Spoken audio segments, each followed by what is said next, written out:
Yes, it's on omnidirectional. So true. All right. Cool. Oh, we got asked about the playlist again. So yeah, so go ahead and pull that up.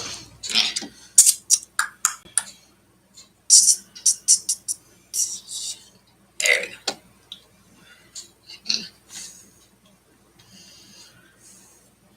Haha, I am in danger. Uh-oh. Yeah, you are going to get in trouble for this one. Yeah. Hello, everybody. Hello, everyone. We're going to give it a minute so more people, or so people can come in. Yeah.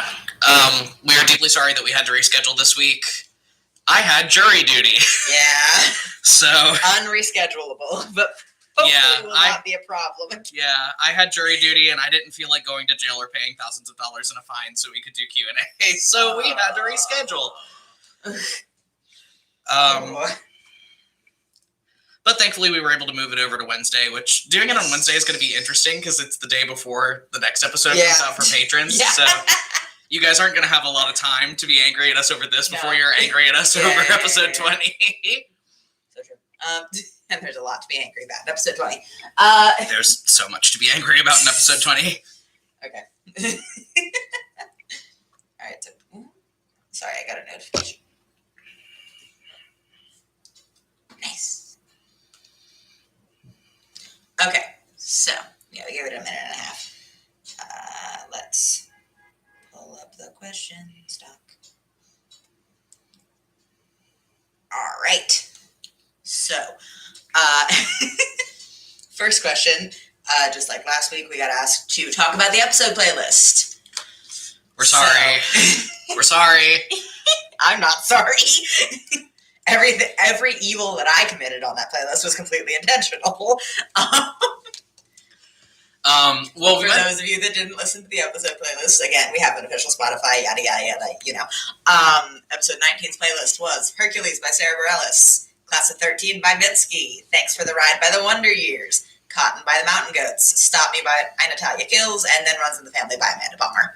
Which, yeah, we told you guys last week that the ending track for both playlists for Near Misses Part 1 and 2 was Runs in the Family, which that was an evil that we mutually committed, and I'm actually not sorry for that one.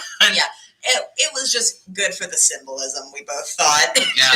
Like, that's the song for that scene, and it was good to have that symbolically for when they were meeting up for the first time in 5 years.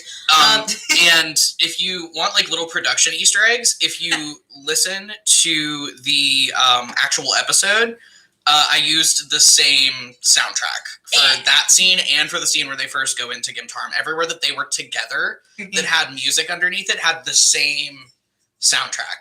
Oh, we should talk about that really quick. So if everybody caught those perception rolls in both episode 18 and 19 that we failed every single time. They were rolling to see each other. Yeah, they were rolling to see each other on the barge, at the docks, in the library. And in the nightclub. I think there were only 4. Yeah, I think there were only 4. But yeah, every single perception roll that we bombed, they were rolling to see each other. Yeah, well, not see each other, but for one of them to see the other one. Yeah. Yeah, and it had the mechanic for it was actually really cool. We had a decreasing DC with every scene. So it started with like a pretty much impossible roll. Like Leo would have had to roll an at 20. Like it was impossible for Fee and Leo would have had to roll an at 20 for them to see each other on the ferry. Yeah. And then it went down to like a 25 on the docks, and then no, I think it was lower than that. I think it was a 25, a 20. It was a DC 15 in the nightclub. Yes. Yeah. Because we both rolled a 10. Yeah. Yeah. Or like you rolled a 9, maybe. I don't remember. Yeah. It was something. It was something extremely possible, but they were all like crowded places, so they were all high DCs. But yeah, if any of them had rolled, or if either of them had rolled on any of those perception checks to see the other, things would have gone a little. Things would have gone a little differently. Things would have gone slightly differently. But they all bombed. Well, they didn't bomb. Like I came close on a couple of them, but they both failed every single one of those perception checks, and so we had the nightclub scene. Runs in the Family playing ominously in the distance. But yeah, back to the playlist. Yeah, Hercules by Sarah Bareilles, I think was just a mood setter. Yeah. She's emotional state. The song. Yeah. And then Class of 2013 and Thanks for the Ride were both just... Thanks for the Ride is from Allure's point of view. Yeah. I will say flat out. The way we put together the episode playlist is that we both just kind of come up with shit and then we narrow it down once we have enough to build an episode playlist out of. And I distinctly remember putting that playlist together and just sitting straight up in our recliner and just going, oh, you need to look up Thanks for the Ride by the Wonder Years to Barry as he was trying to put songs on the playlist. And then I threw a wadded up piece of paper at them. Yeah. And then I got things thrown at me. Yeah. Acts of violence were committed. Acts of violence were committed over the song. And he was right. Yeah. And this is the second time we've heard Cotton on an episode playlist, too. Yeah. Because there was one, and I believe it was episode 8, where it was from Leo's point of view. Yeah. And it's the shared fucking sentiment of this one is for the people who tell their families that they're sorry for things they can't and won't feel sorry for. Yeah. A lot of the songs were just on there for wham lines. Class of 13 was on there for the whole sentiment of Mom, will you wash my back just this once? Yeah. Yeah. Just the whole lyrical content of Class of 2013. And then Stop Me was the same. It's like it's like club music, but make it sad. Yeah. That we did with what was it? It was Midnight Sky on the episode 18 playlist. Oh, we're being told that Cotton was on episode 6, not episode 8. Episode 6. Okay, there we go. But yeah, Stop Me has been on my fee playlist since before we started recording, because religious trauma, and just like we didn't know exactly how we were going to end up at the end of the season before we started recording. We didn't know that there was going to be a nightclub. But yeah. But like from the beginning, we kind of knew where our characters would be emotionally and mentally at the end of the season. So people are repeating the episode. Are repeating the lyrics for "Stop Me," which Father, Father, what have you done? You made a monster, and now I gotta run. Yeah. That and I put my high heels on, so I'm closer to God. Yeah. Yeah. That sure is where fee's at right now. But yeah, that was on my personal fee playlist since summer 2020. So it's fucking wild to believe that we've been doing this shit since summer of 2020. We've been doing this for like almost a year. Yeah. But yeah, so that was on my personal fee playlist for ages, and I was just waiting for an opportunity to put it on there. And the nightclub was sure an opportunity. Scoot over a little bit because it's still blocking your face. Okay. But yeah, I want to talk about Thanks for the Ride. So, hey Hannah, don't go. We could have given you such a beautiful home. I'm really into the Wonder Years. Is the thing about me.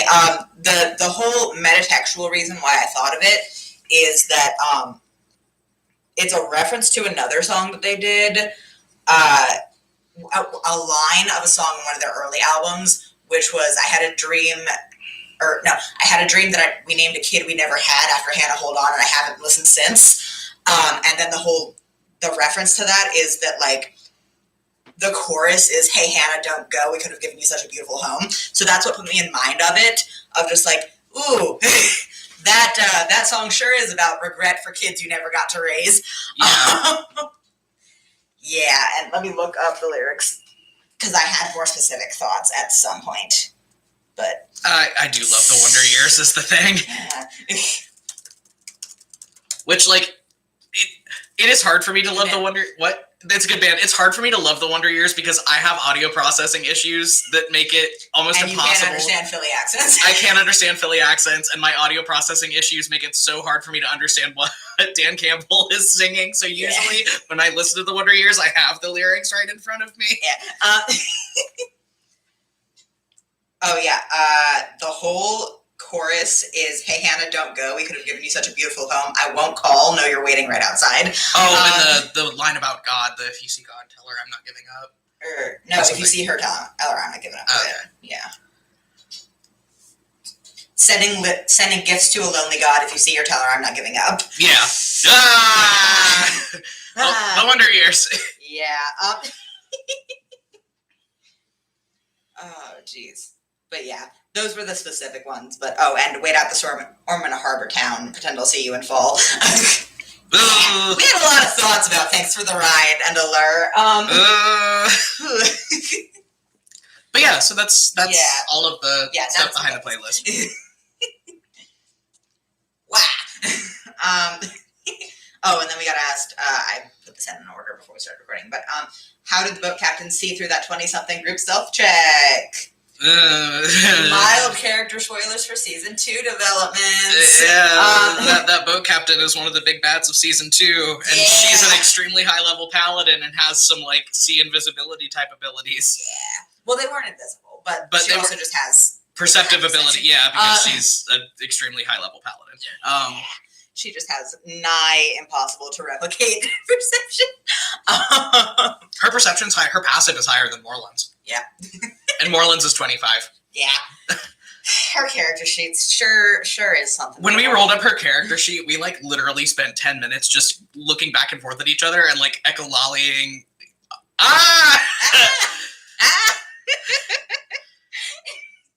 But yeah, the boat captain will be relevant in season 2, and that's why she saw through that self-check.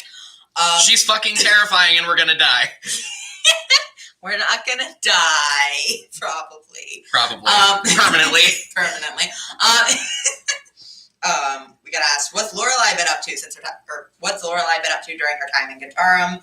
And then we also got asked, what have Sabine and Lorelai been up to all this time? I mean, mostly it's just been about, like, they are in a safe house outside of the city right now. And, I mean, obviously, you know, I mentioned things like Lorelai knowing her way around the city and things like that, but it's mostly just been Sabine trying to keep Lorelai away from any eyes that would be able to identify her and make shit very, very bad. She's been reading a lot. Sabine's been indulging in her hobbies a lot, just kind of, like, taking care of her. She's gotten to go, I don't know, maybe there's a butterfly garden in Gintarum or something that they go to. You know, I never really came up with a lot of specifics, but Lorelai's been very well taken care of the entire time she's been with Sabine and has gotten extremely close with Sabine. Yeah. And yeah, they've just kind of been hanging out in that Beacon safe house that is somewhere outside of Gintarum, occasionally going down into the city. Like, Sabine has to go down into the city for Beacon stuff pretty regularly, and I think she kind of would just take Lorelai with her because they're the only people in that safe house right now. So Beacon Junior. Yeah, Beacon Junior. Beacon Girl Scouts. Oh my god, she's a Beacon brownie. That's horrible. Fucking Beacon Young Intern program. I don't think Lorelai is at all interested in joining the Beacon. She doesn't really care about deep secrets all that much. Yeah. She just wants to pin her butterfly. Yeah, she just wants to pin her butterflies and read her books and collect her bugs. That's all she wants to do. Yeah.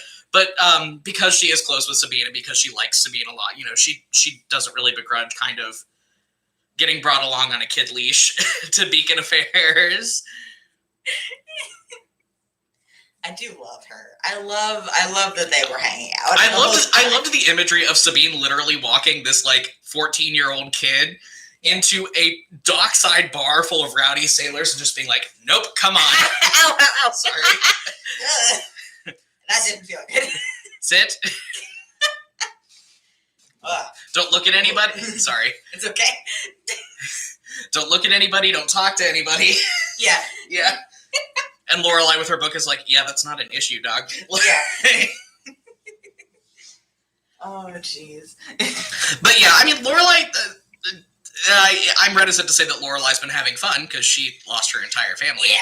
But Lorelai does know that Soren's dead. I do feel the need to clarify that. Like, Sabine did tell her. Like, we recorded a scene about it, and then it didn't. It didn't make it in the final cut. Yeah, just because it was hard to handle well. And also, it was a conversation that Lorelai wasn't there for, and I ended up not feeling great about the fact that Lorelai wasn't because of like logistical issues. Lorelai had gone somewhere else during that scene and was not there, and I didn't feel.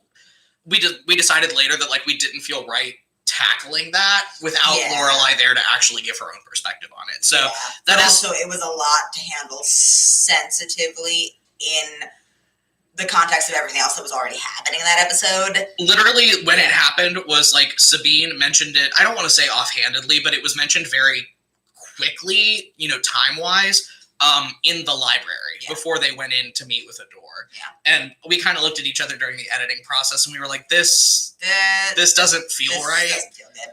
Yeah. Yeah, so I mean, it is something that's going to be unpacked later in the series, because we will be seeing more of Lorelai and more of Sabine a lot throughout the series. But yeah, I just wanted to clear that up now. Like, Lorelai has not been lied to about the fact that her brother is dead. Sabine broke it to her. She's 14, she's mature, she knows what's going on. Yeah, so that said, she's not having fun, but, like, she's been very well taken care of. Yep. We also got asked, how's Verity doing? Verity's having a great time, Verity's man. having the time of her fucking life. Yeah, Verity's having a great time, dude. She doesn't know what a book is. She doesn't know what a library is. She doesn't know what anything in this fucking city is, but she's having a lot of fun finding out. Yeah. She's kissing strange boys. And really enjoying it. Yeah. I just think hot Verity summer. Yeah. Ravain and Verity are just shaking hands. This is all so overwhelming. But you want to make out? Yeah. I love them. Oh, jeez. Hot Verity summer. Yeah. I'm glad the fact that Verity and Ravain were making out hit so hard for everybody. I'm glad that landed as well as we wanted it to, because it's so good. I love them. It was the funniest thing we could think for either of them to do in those episodes. It's just, we don't care about any of the conflict. I'm going to go kiss a stranger. Yeah. I don't care about the conflict. I'm having the time of my life. I'm going to make out with a stranger. It was just the funniest thing we could think of for either of them to do. Which is why they work so well together. And why we immediately got super invested in them. Yeah. Like I said, it's the Tangled movie, but they're both Rapunzel. Yeah. Oh, jeez. And then we got a whole big block of questions about Allure, Adore, Courage, and everything with that. So here we go. Starting it off, somebody said, and I quote, "Hi, I'm Fruity. Please talk about Adore in the Q&A. I think he deserves everything. The fruits deserve info." Yeah. Sure. Adore is a Pact of the Chain warlock with an Archfey patron. His cat, I don't have a name for his cat. Oh, you didn't name the cat? I didn't name his cat. I only named Courage's. Yep. I forgot to name his cat, but his cat is his familiar that he gets through Pact of the Chain, and he gets some like special perks through the cat and stuff.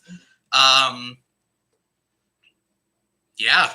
We got asked in the chat, is Adore going to show up? I think he should. Unless things go wildly off the rails. Probably not. Adore is probably not to be around in any more episodes. Probably not. Unfortunately, just because there's a lot going on. Yeah. And logistically, it doesn't really make sense unless things go extremely off the rails. Well, because we're only coming. Yeah. We're only gonna be like after this arc. Yeah. We're only gonna be in Gimtarum one more time, and it is very quick. It is like in and out. So yeah. Adore is probably not going to show up again, because if he did, that would mean that Moreland was pulling some crap. Yeah. Like, and you so we'll put it this way, you guys don't want Adore to show up again. Because it means things are going very badly. You gave us a gay uncle and took him away, says the chat. Yeah. Yeah. You guys get a bi aunt in season 3, and she gets to stay around. Yeah.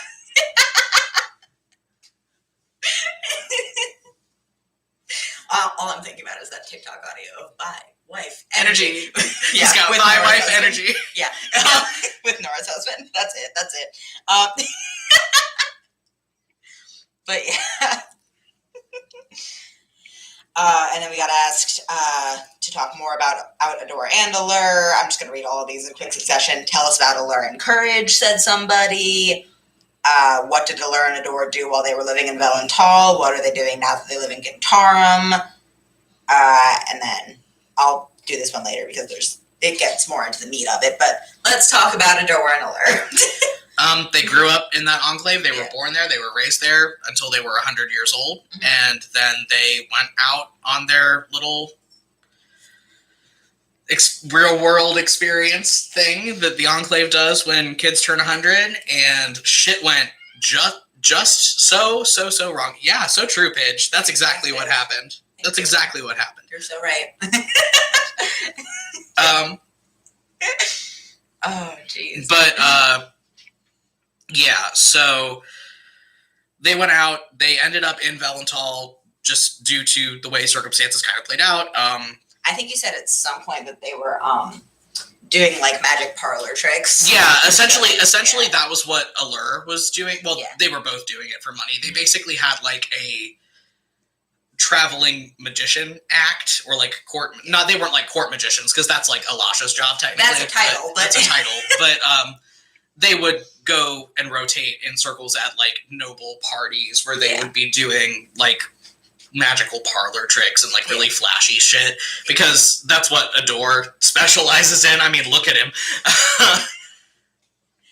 I love that about him. And Allure is a very, very, very proficient sorceress. So, and has basically the same kind of storm powers that Fee does. So was able to translate that into some pretty impressive parlor tricks as well. So, and that's how she met Morlun, and how shit spiraled out of control in that facet.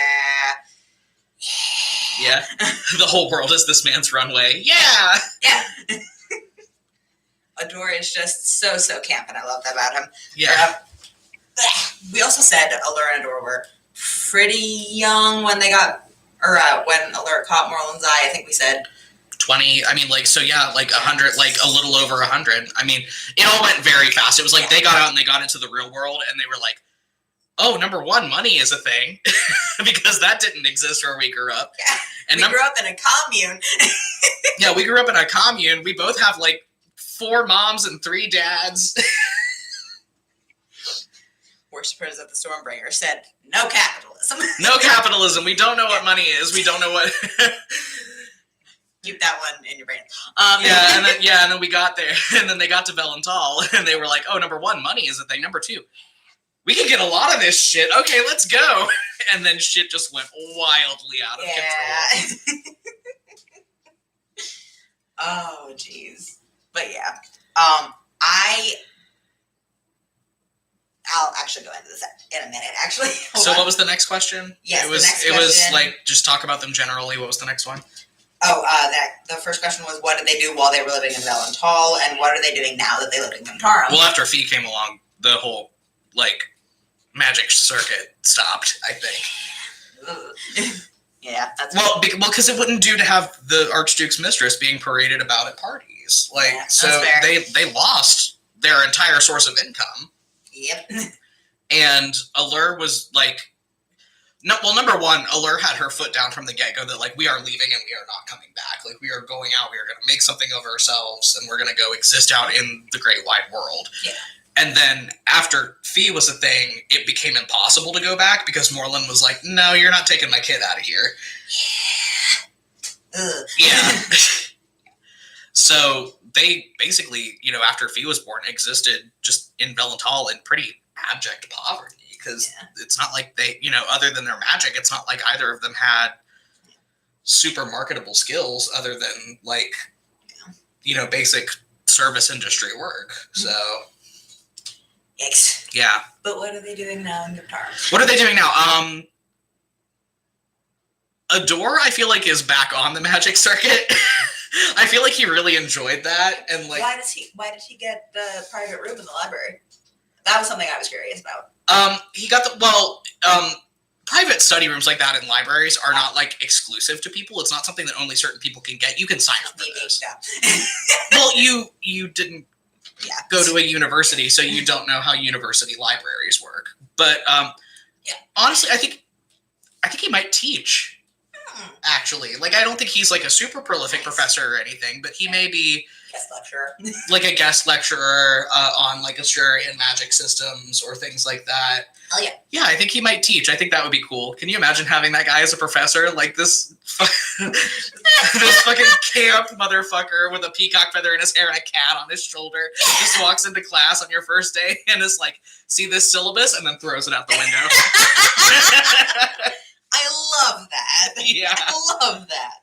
Oh, and we got asked in the chat, where were Sabine and Lorelai hiding?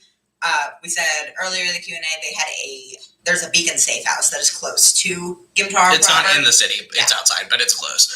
Yeah. And Allure, I haven't really given a lot of thought about what she does. I think she does something pretty low key and not a lot to do with her magic, because I feel like her relationship with her magic got majorly soured because it ruined her life. So, yeah. So she probably, I think she works in a shop. Maybe she works in I think she works in a tea shop.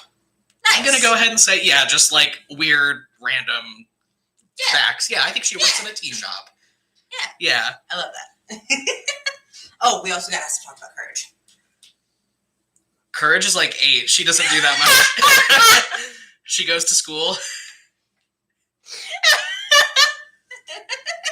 Talk about Courage, someone asked earnestly. She's 9. She's 8. Yeah, she's 8. Yeah, sorry, I said 8.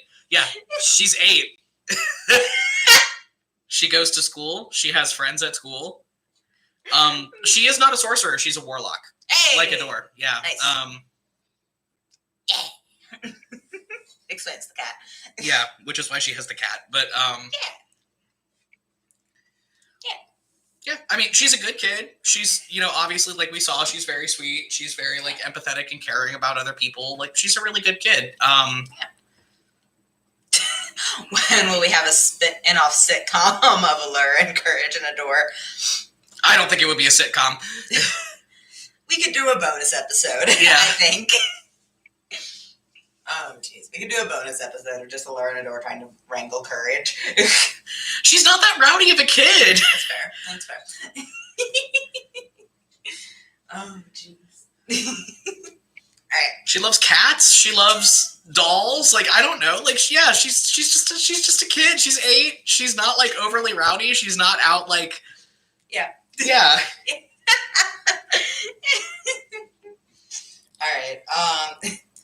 Somebody said, also, I really loved the scene with Fee and Allure. I'm really glad you showed her getting an apology and not just immediately forgiving her and getting to show how badly Fee was impacted in her own words. It'd be cool if you talked about that stuff too.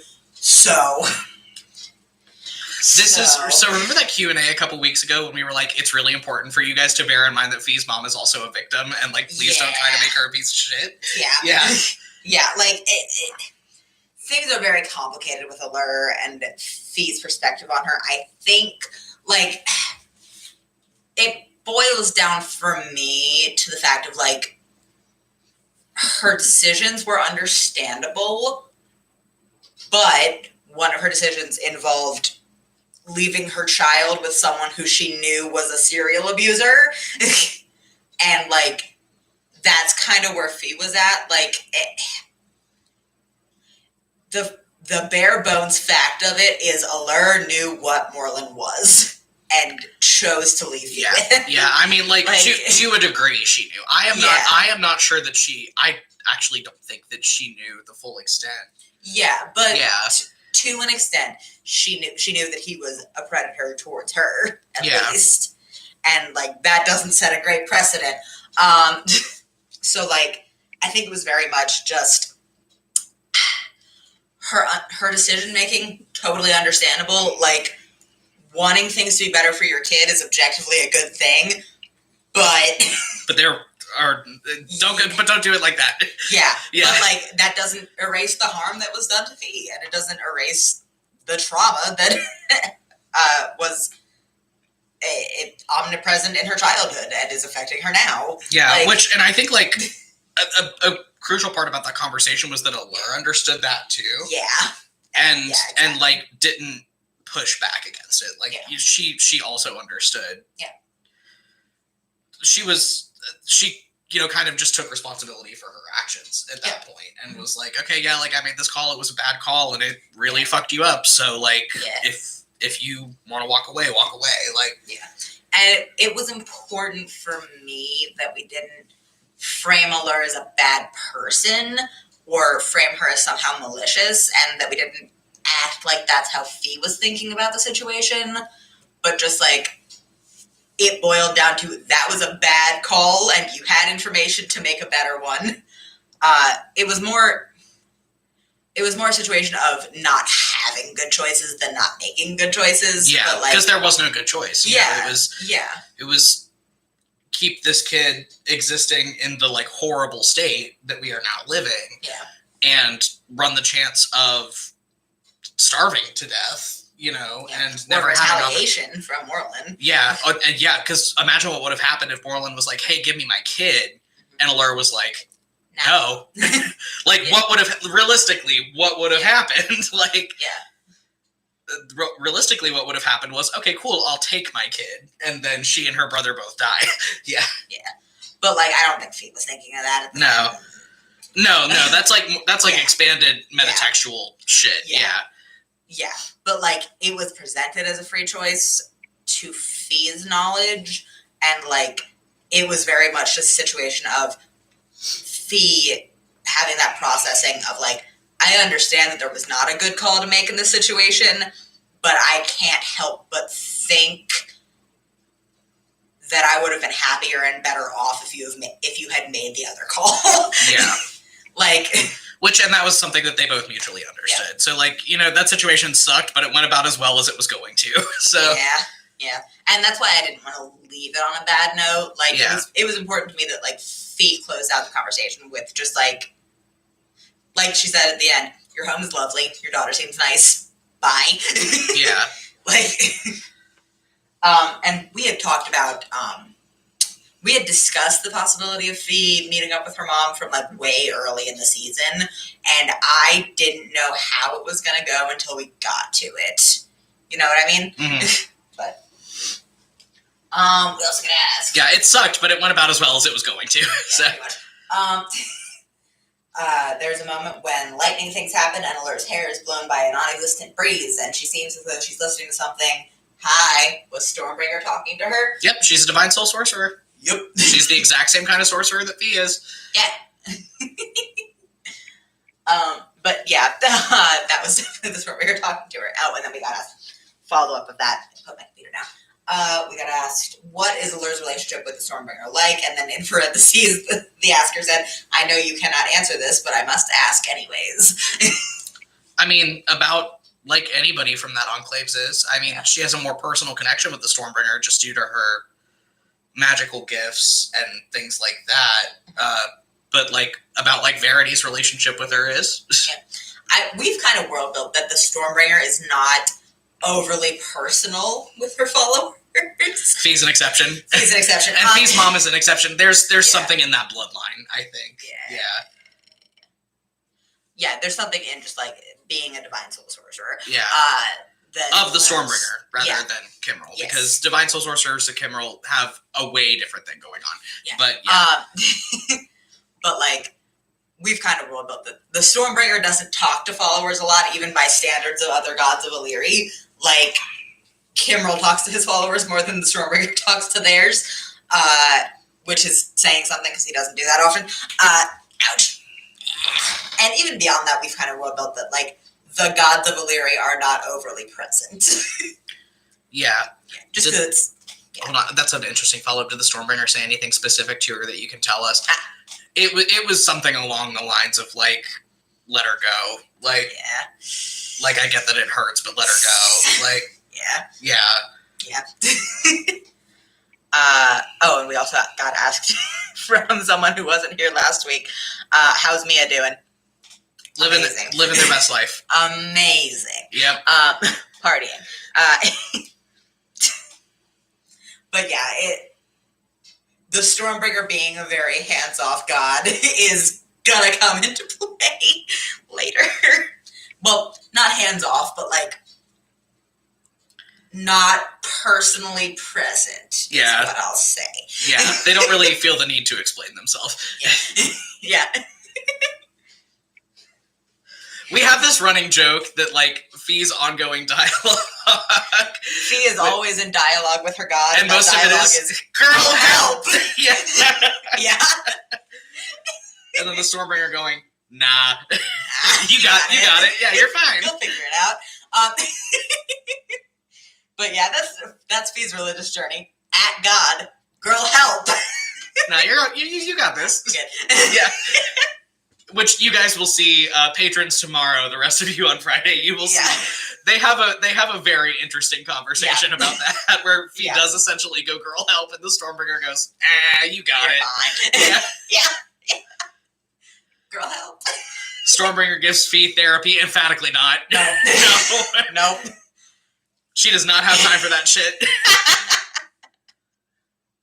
But yeah, we get a face-to-face with the Stormbringer twice in season 1 and episode 20, obviously, because there's only 2 episodes left. Episode 20 is the second of those, and it's interesting. It's interesting. I think it's very good. I think it's good. I think it's good. It is exactly the relationship that I wanted them to have, like me personally, that I wanted them to have. It was... Girl, help. They talk about Fee's existential crisis. They discuss Fee's drinking habits. Like, it's great. Fee is constantly in dialogue with her god, and most of the time, she comes away from that dialogue angrier than she was at the start. Just like, really? Oh, jeez. And then we got asked, are Allure and Allure going to tell Courage who Fee is? Yes. Yeah. Yeah. Neither of them are of the mind that Courage should not know, because obviously people not knowing things has broken really bad for that whole family unit. So yeah, they're gonna tell her eventually. I don't know if they would have told her right, because that would have been really heavy-handed for an 8-year-old being like, "Hey, you know that girl that just left? That's your sister." Yeah. But it's important that she knows. Yeah. Yeah. We got asked, is Courage's dad in the picture? He's dead. Yes. Yeah. Yes. He was in the picture. He died not super recently, but when I would say when Courage was 5 or elf equivalent of 5 or 6. Yeah. He was also an infernal elf. Got not from the Enclave though. He grew up in another city in Australia and emigrated to Valkildur back when after the war, when they started opening up the ability for Australians to come live there. He got sick, as Australians do, and died. Thanks. Yep. And then, how much did Al know about Allure/Adore/Courage beforehand? Interesting question. There you go. So I had built up the basic conflict of Allure and the basic conceit of Fee has been lied to about her mom for pretty much her entire life, and the actual fact of the situation is and then let Barry kind of run with it. Adore I knew about because we had talked about we had talked about him in 15. Yeah, but way beforehand I knew about Adore because you had talked about we had been tossing around ways for Fee to find out about her mom, because that was kind of the last hammer blow to her denial about what her father is, was finding out about her mom, and we hadn't decided that episode 17 we planned kind of late in comparison to the rest of the season. So 17, yeah. So we had intended for way at the beginning when we were first planning out, we had intended for Fee to find out about her mom from Adore, who Sabine had found. Yeah, but then, that decision for her to take the conflict to Moreland changed a lot. Yeah. So, yeah. In a good way, I think. But I think I liked the way that it worked out in the end better than, our original thing, because, having this strange man just spring on you, hey, I'm your uncle and you know nothing, That would have been a lot. And that was also... Well, and her getting to confront that, again, that final hammer blow to her, perception of her father, being able to confront that with him and in dialogue with him, I feel had more of the weight that we were looking for than finding out, after, as far as Fee knows, she's never going to see the motherfucker again. Having her face that head on, I feel was better for her character. Yeah. It was very good. But, so I knew about Allure completely. I knew about Adore. I didn't fucking know Courage existed until we recorded the scene. I sat on Courage until we were in the recording booth doing the episode, and it was this is fun berry lore. I can't keep a secret to fucking save my life. Yeah, literally, this man has never kept a secret from me for more than like 2 weeks in the entire history of our friendship. Never a plot development, never a secret, ever. He spoiled my birthday present in December one time. Like it. And their birthday's in May. Like cannot keep a fucking secret. Sat on courage for almost a year. I was so. The way that I was reacting and the fact that I managed to keep Fee's reactions in character, like, those were reactions that I was having in the moment. I didn't know about courage at all. I felt insane. And now you'll think twice before underestimating me. Perhaps there are more secrets that you don't know. Think so. No, there aren't. That was the hardest fucking thing I've ever done in my life. Yeah, and, like, in retrospect, it made sense because, like, at the beginning of recording, you said something cryptic about, no, I'm not going to tell you that, as you were planning something out, and I was like, okay, sure. And Chelsea asked you to tell her, and I think you said, no, I'm just going to sit I didn't even tell my wife, because usually when we're and I quote, you motherfuckers keep making fun of me for not being able to keep secrets, I'll show you. Yeah. Like a movie villain. Yeah, so, because usually what happens is when I have things that I can't tell them for podcast reasons, I tell my wife so I can tell someone, because I just can't keep a secret. It eats me up inside. Yeah.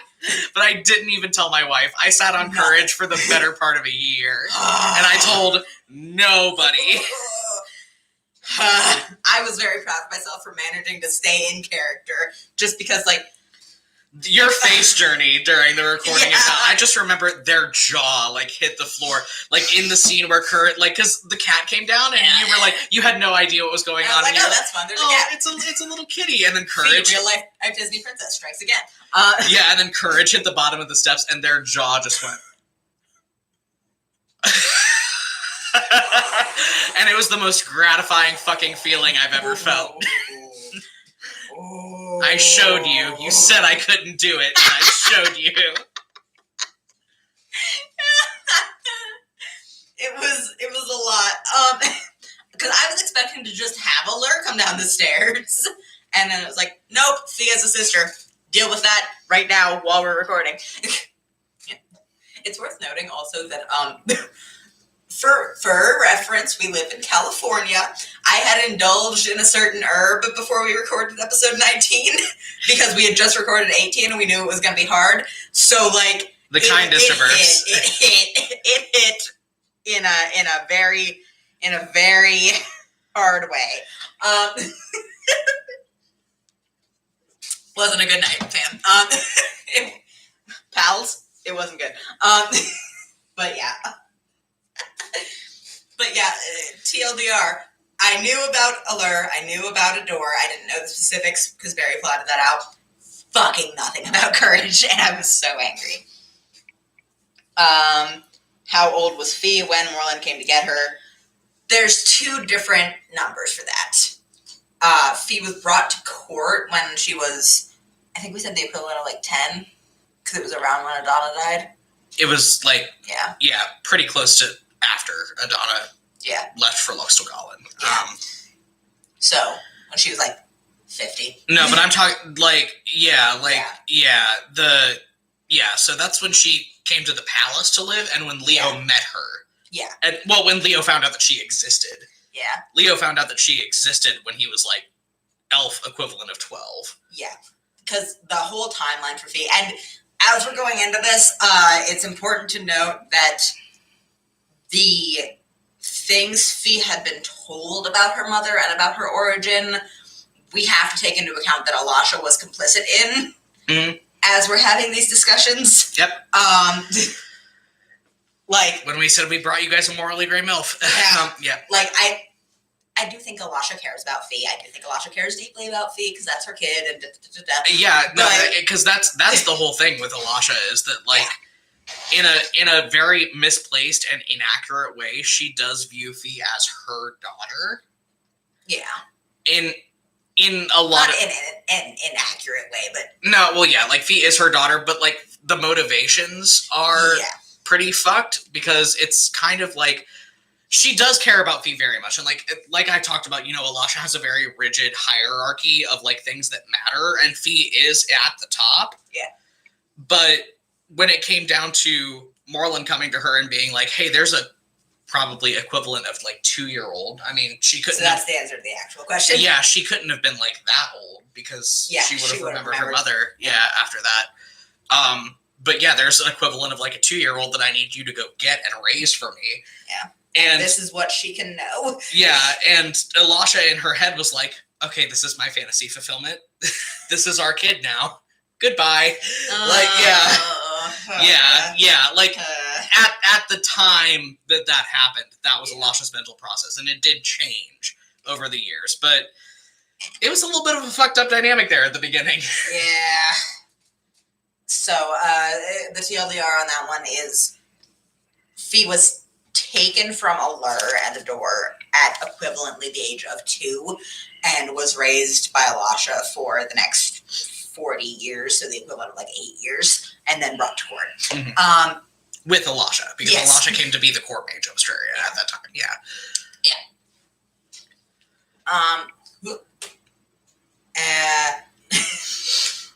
Our next question we received was just, "Hi, what is orb?" I love it so much. I mean, I said it. Orb. Where is Wizard Hut? Orb. It has the same. It has the same energy as Where is Wizard Hut. Orb is, I said in episode, +1 magical focus, +1 arcane focus. It's an alternative to Fee's wand. That is stronger. That makes her spells a little beefier. Yeah. And it is magically linked, we implied, with the gift of the Stormbringer. Yeah. The thing about the magical items that have names in this podcast is that they are part of sets. And there's 3 of each. Yeah. Yep. And those sets, when together, have certain effects. Yeah. So Fee right now, we haven't 2 out of 3. Yeah, we haven't figured out. We haven't in podcast figured out the name of the orb yet. Yeah. That's coming later. But Fee has Gift of the Stormbringer, the orb, and then she's going to get 1 more. And right now, Leo only has Kimmerl's blade. Yeah. For now, but Leo just has the dagger. Yeah, Leo just has Kimmerl's blade. Leo will be getting other things. Yeah, which is the dagger that doubles as an arcane focus and has the ability to let him do the max damage, and also the sets level up as you acquire more things. Yeah. We just thought that was cool. Yeah, we have a really cool mechanic with it. It's kind of like the oh god, what game is it? It's like Witcher 3, where when you do the Witcher armor sets, like the more parts of the set that you get, like the more it levels up the other pieces of the set. Mm-hmm. But we also said that we wanted the main items to level with character development. Yeah, because it's a 3-tier thing no matter what, because there are 3, they each get 3 named magical items throughout the campaign. But the main items that they have, which are Gift of the Stormbringer and Kimmerl's Blade, level up with character development, and they each have 3 tiers of leveling. So, in the chat, someone said, "Did you guys realize how much you called me out when you made Fantasy New York?" The world building for Vogveldur, we wanted to from the start. We wanted to make Vogveldur very steampunk, and the problem with steampunk is that to get the aesthetic just right, you kind of have to either make Fantasy New York or Fantasy London, and London's lame. All the Brits in the chat are typing. Yeah. But also, we thought it was just very cool to have, a standard high fantasy world, and then they go to this, and then they go up north to where the dwarves and the gnomes live, to this country that we haven't heard much about, and it's just New York. And it's broad New England.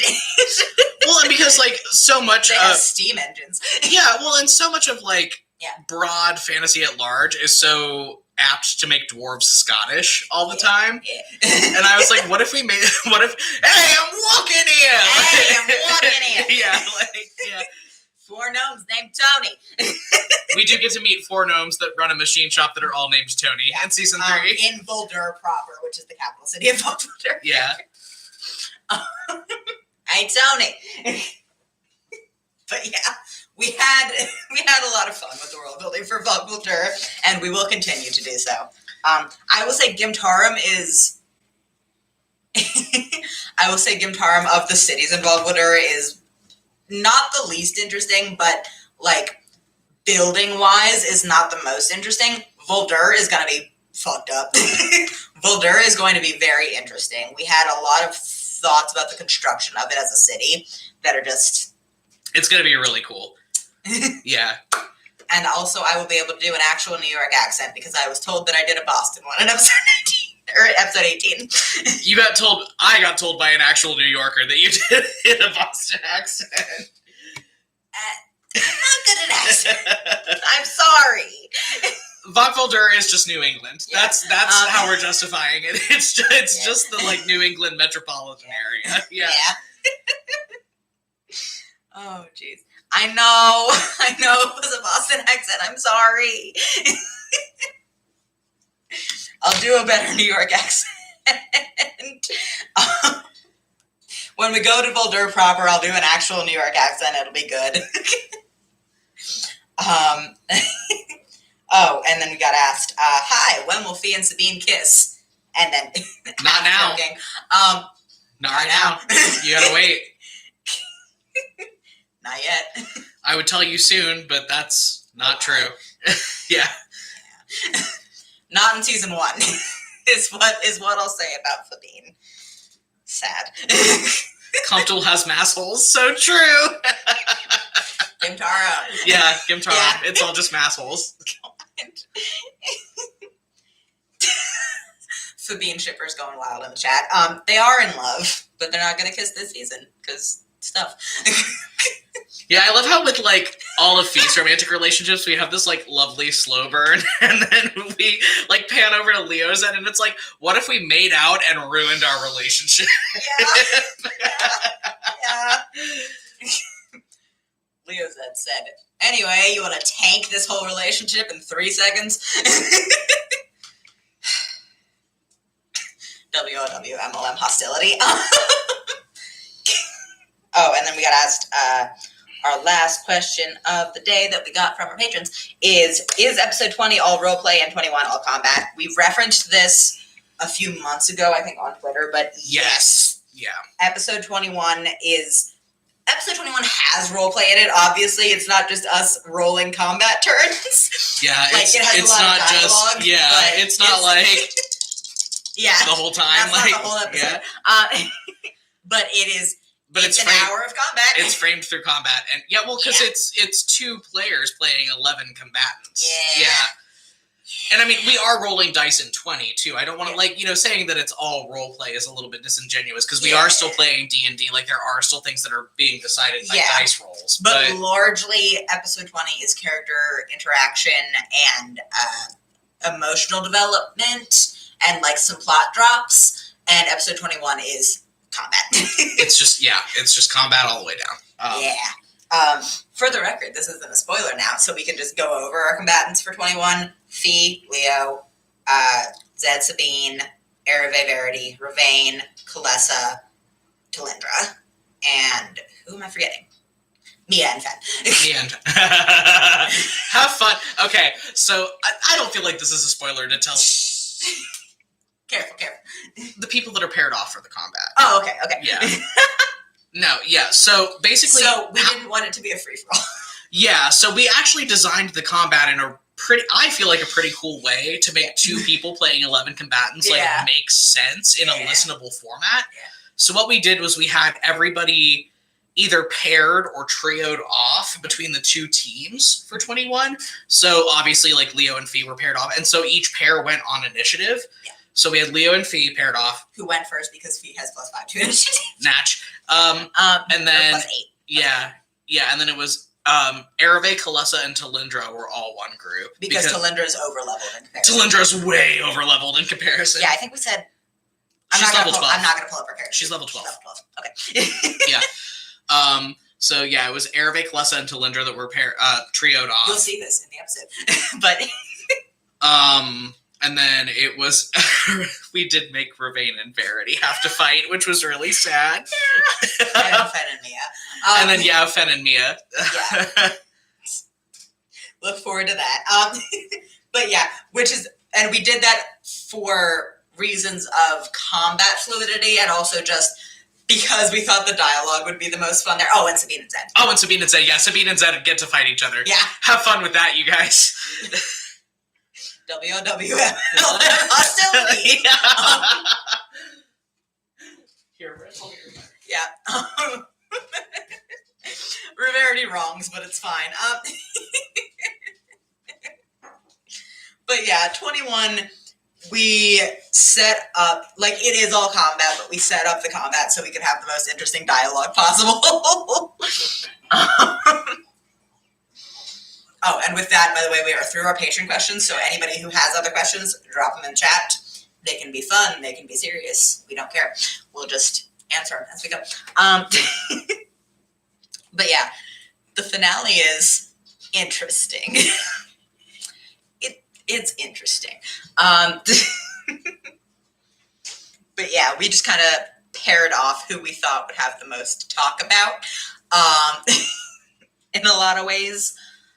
And then we just kind of went with... I will tell you guys, Sabine chooses violence in the finale. Yeah. I love Sabine. Sabine's not built for combat, but boy, does she try. Yes. Oh, yeah. And we're going to go a little longer today to make up for the postponement. So, yeah. But yeah. I did like the world building of Gimtarum. I had fun with it. I came up with a lot of interesting combats for cities in this campaign. Yeah, I mean, like... We didn't use all of them, but... Well, it was like, Gimtarum was your big, like, jewel in your crown for, like, city design, and then, like, Vuldur proper, like, my idea with the thing that we can't talk about yet is, like, the proudest thing. Well, and I haven't done a lot of talking with you or anybody else about Pearlport yet. But Pearlport is going to be really cool. Pearlport's going to be fun. Yeah.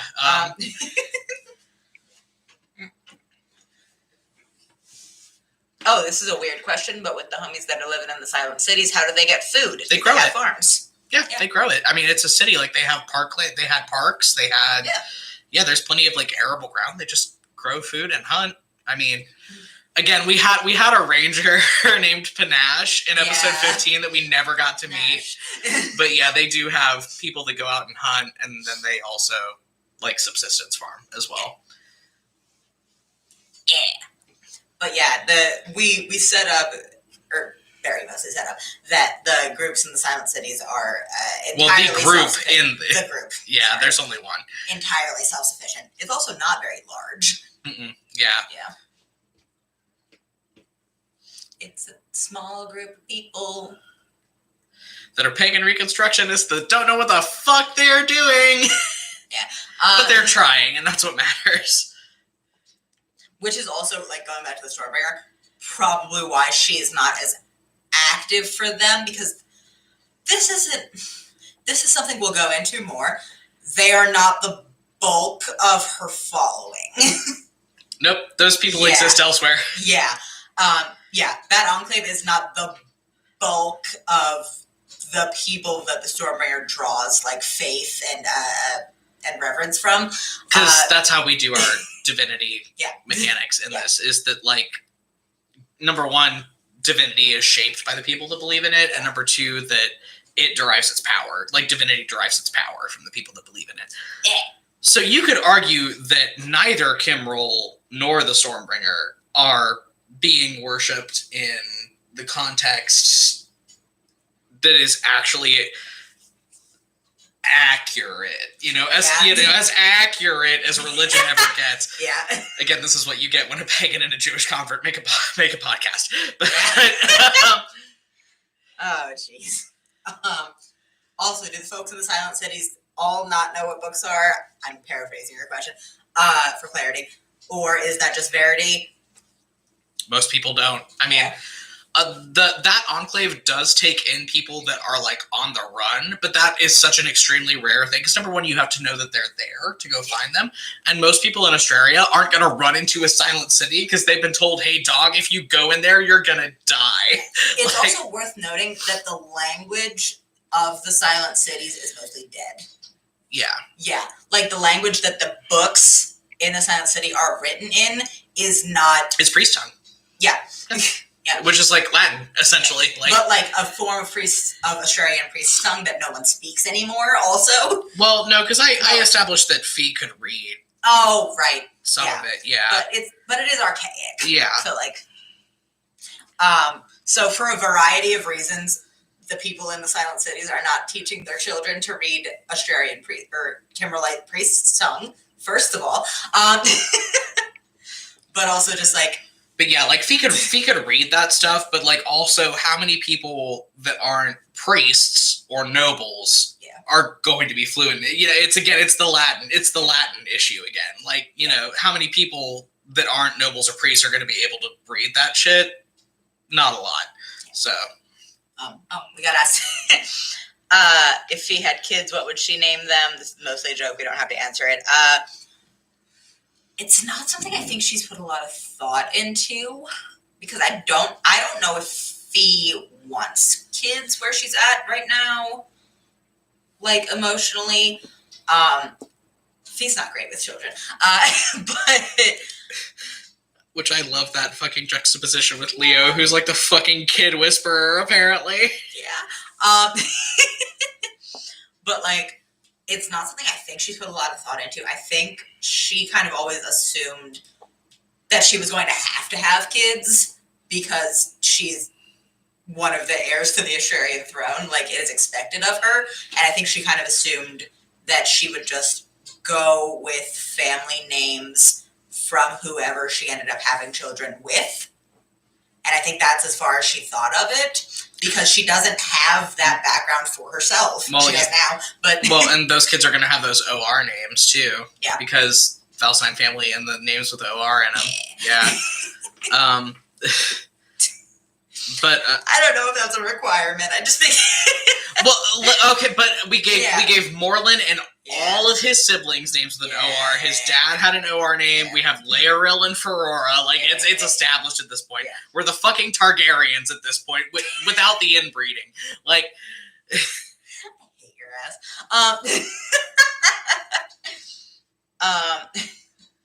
Somebody said I was going to ask what people eat in Australia. A lot of things. A lot of stuff. Yeah, they have a varied, climate, and they have a pretty temperate climate. We've established that deer are there. They probably eat a lot of venison. Yeah. I think there's and we established it in the south, like lamb. It's really heavy on lamb. We did establish that. We established that in like 5 lamb or 7. Seated. Yeah. Yeah. But I think in the north it's probably mostly like yak. it's a dairy heavy cuisine. Yeah, but I think in the north there's also a lot of venison because sure. We've established that Phineas is a dire elk and that those exist. They are rare, but they do exist up in the north. So there's elk and moose equivalent. So probably a lot of venison is pretty heavy up north. And then I feel in the middle of the country where Valental is and all the stuff around that is where a lot of the pasture land is. So that's where you get your beef and and then it's temperate. They can grow crops. A lot of stuff. Yeah, pretty much year round. I feel it's pretty meat and grain heavy mostly. So I pictured a lot of the kind of I'm trying to figure out how to say this. I've mentioned that sweeter molassesy breads is kind of what I picture a lot, the darker bread. Yeah. Yeah. Gross. Mary's not a fan of pumpernickel. I'm not a fan of pumpernickel. Oh, jeez. But we established that they had a lot of they have a lot of baked goods. They have a lot of leavened goods. Fenn had cake at the fair, or at the festival in episode 5. Yeah. 7. No, 5. Yeah. Yeah.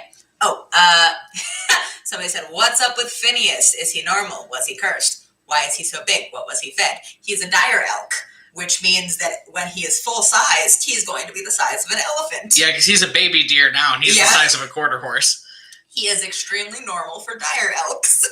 Yeah, so, we have established that there are some dire animals in Australia, like dire wolves, dire elks, things like that. Yeah. They are not super common, which is why Fenn was freaked out when he saw Phineas. Yeah.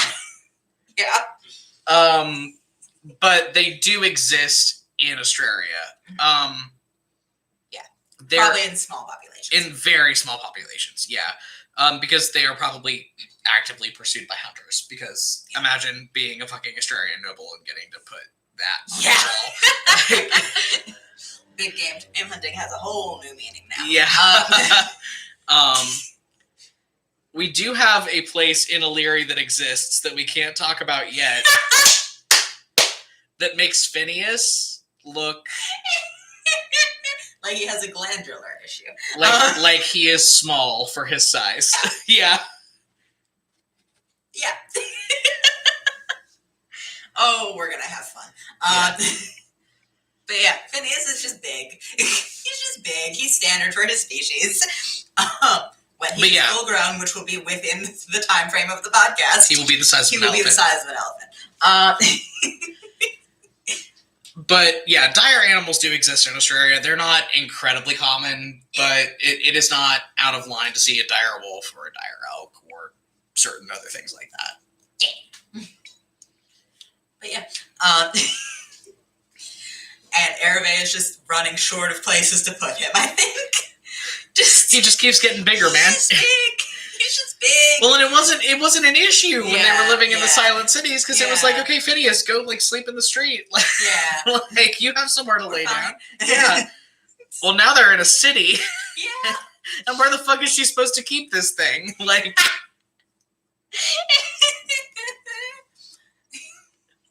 Just fucking Phineas trying to go into a stable, just. He doesn't have horns yet. Yeah, but he doesn't have antlers yet. Can you imagine when he has a full rack of antlers and he's the size of an elephant? Just trying to get into places.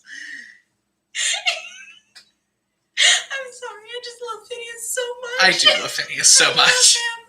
I have a lot of thoughts about Phineas.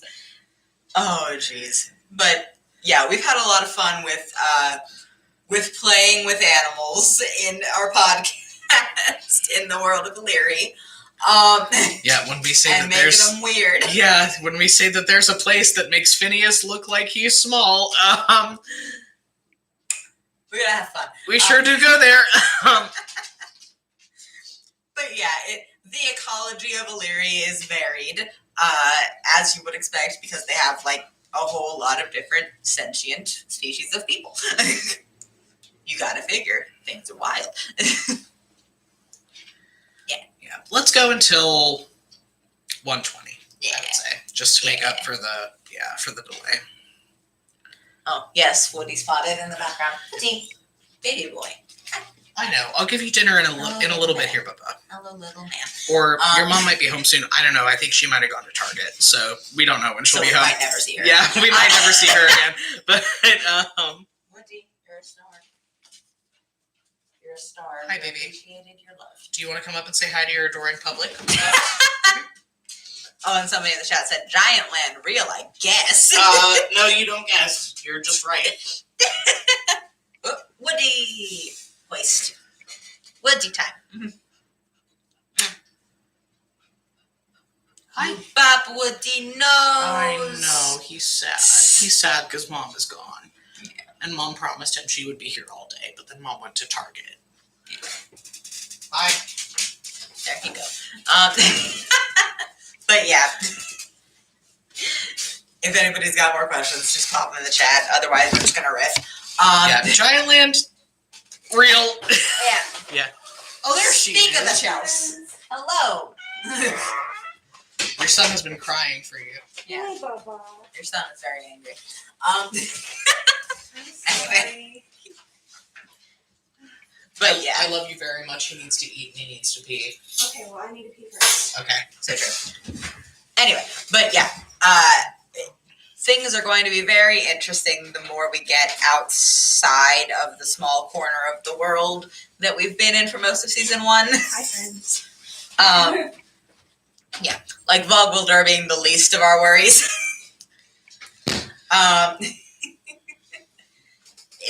It's going to be interesting. Season 2 is going to be a lot of world exploration. Yeah. In a way that season 1 kind of wasn't. Season 1 was a lot of exposition. Well, and a lot of like foundational plot building of like things that we had to have going forward. Yeah. Yeah. Because in season 2 we just get to go hog wild. Well, and we get to go all over the world too because of certain like because of stuff. factors. Yeah. Because of stuff. Yeah.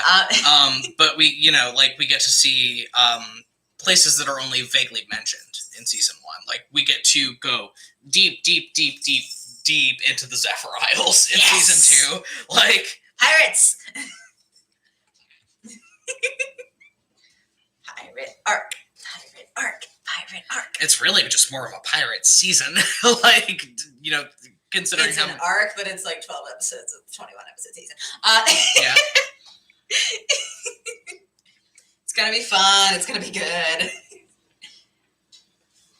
My pirates, when will you be real? Episode 5 of season 2. Yeah. Season 2, episode 5 is when the pirates become real, and they are real for the rest of the podcast, and you won't get rid of them, and you can't get rid of them. You can't. You may want to. You'll wish you could get rid of them. Yeah. You may wish you could get rid of a pirate. Bastard man, take me by the hand. Derogatory. Honorific. Honorific, yeah. Season 2, pirate season. Yeah. And then season 3, we have to wrap up the plot, which is going to be all right. We haven't really figured that out yet. We're going to be real with you guys. We figured it out. We figured the big beats out. Yeah. Yeah. We don't have it planned out to like the scene necessarily. But yeah. It's going to be a lot of stuff. But yeah. Season 2 is kind of our fucking around season, and as we've been recording it, we've been very excited about that.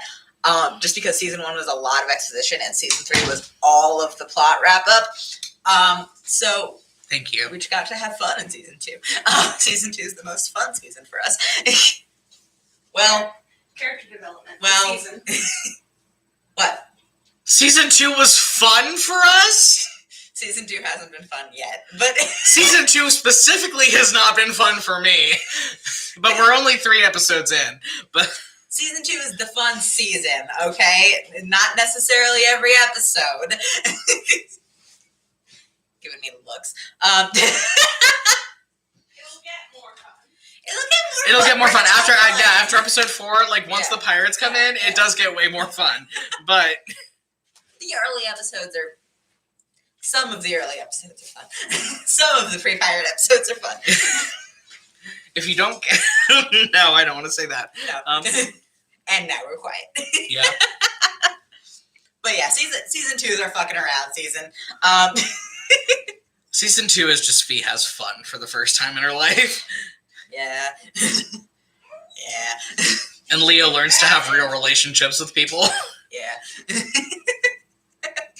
Leo suffers, but Fee gets a pirate boyfriend. And we're silent. Fee has fun.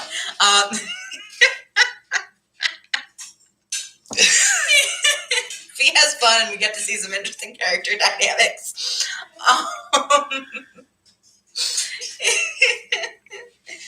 Oh, jeez. But yeah. Any last minute questions? Yeah. It's gonna be fun.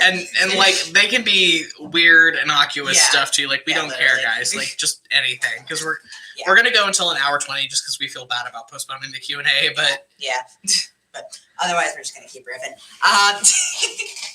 Oh jeez. Ugh. Also, planning out the perception rules for 18 and 19 was very interesting. yeah, because we did have a really big long conversation about like what should each DC be. That was pretty fun, and I liked that. I liked that mechanic a lot. I thought it was really cool.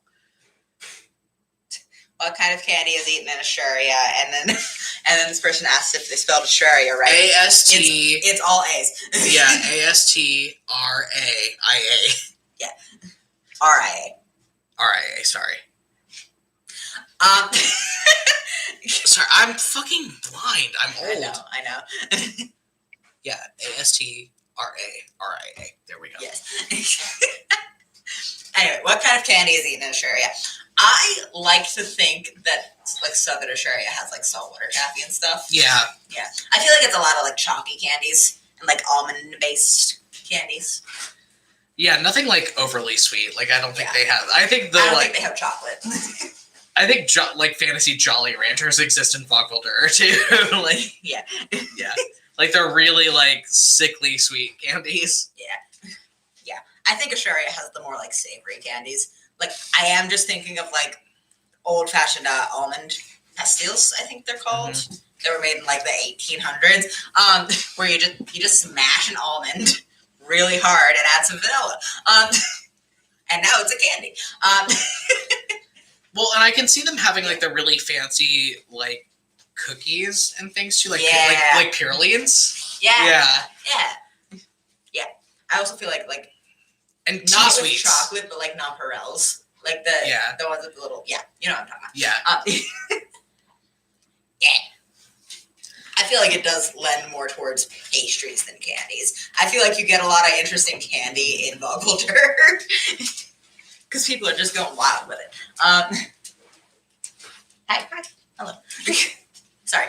My wife is here. Yes, just because I feel like there's more room for mechanic. This isn't going to be a word that comes out of my mouth. Mechanicalization in Vogveldur. Mechanization. Yes. That's the word. Yeah. Mechanization. To make the candy. Yeah, exactly. I feel like there's a lot more room for like fun taffies and like I feel like they have lollipops in Vogveldur. I think the image of Voldur and Willy Wonka NPC so true. Yes. Yes. That's horrible. Oh Voldur God. and Willy Wonka. Oh, Absolutely. I hate that I came up with bonus that. episode. That does need to We be should. bonus Yeah, episode. we should do a Valsides in the Chocolate Factory episode as a bonus episode. That would be fucking amazing. Actually. Oh jeez. Voldur and Willy Wonka. I just have the vivid He's like a image. horrible, like infernal warlock. I just have the vivid image of like a 6-year-old gnome child with one of the big lollipops, the big swirly rainbow ones. Yeah. And that's canon now. That's canon now, I think. Imagery that we need in the when we go to actual Voldur is just a little gnome with a lollipop. That's as big as he is. Yeah. Oh, that's awful. Oh my God, I hate What a note to end the Q&A on, by the way. Voldur and Willy Wonka. Yeah. That's the big bad of our hypothetical third campaign. The Valside siblings solve all of the other political shit going on in the world, and then they have to take down Willy Wonka, their biggest enemy yet. Oh, jeez. Oh, no. Oh, that's horrible. Just this little fucking gnome man with a thick-ass New York accent. You stole fizzy Lifton drinks. That's awful. Oh, my God. You lose. Goodbye. And that's the end of our Q&A, I guess. Yeah, I fucking guess, because we haven't gotten any other questions. All right. Oh, my God. Voldur and Willy Wonka. This might be a very special episode for the Patreon going forward. Oh, jeez. Something, subscribe to the Patreon. Subscribe to the Patreon for Voldur and Willy Wonka. And also, like, our writing and all of our exclusive playlists that we do. We do a lot of exclusive content for the Patreon. But anyway, see you guys on Monday. Monday is the day that we are doing the episode 20 Q&A. Yeah. For sure. Oh, patrons have fun tomorrow, and everybody else. Have fun. Yeah, patrons have fun tomorrow. Everybody else have fun on Friday. I'd say we're sorry, but we're not.